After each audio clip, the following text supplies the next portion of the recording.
I'm trying to stay away from the obvious things on the political agenda: reconstruction of the environment, advancement of women to positions of power,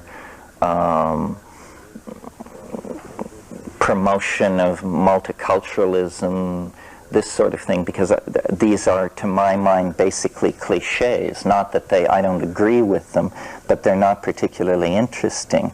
The interesting ideas have to do with touching the taboos.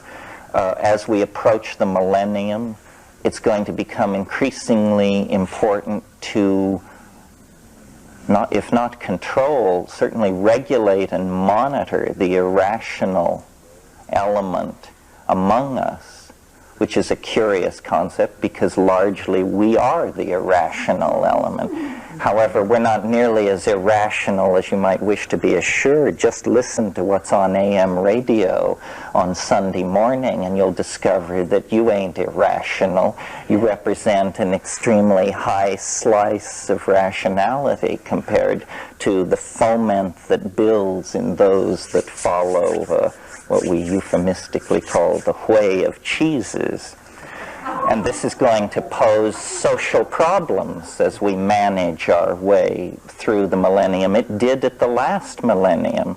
I mean, for the 3 years centered around 999, people simply stood slack-jawed in the streets of Europe with their eyes fixed on the sky. No work got done. Well, the consequences then were trivial. Now it's not so clear. I mean, what we're really caught in is a clash of values that's getting an unhealthy, where the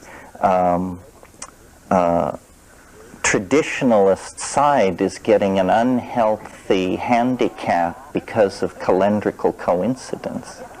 You know, just being born or living through the close of the second millennium poses all kinds of problems for societies that are trying to preserve humanist social values. If the Renaissance had begun in 985, I dare say it would have failed. Let's see, anything else? I guess I should just sum it up. The concept which lies behind this is the idea of guiding images. Eric Jansch, who I think we all related to, used to talk about this, that a society has to be given guiding images. McLuhan said the 20th century has navigated the way you drive a car using a rear view mirror.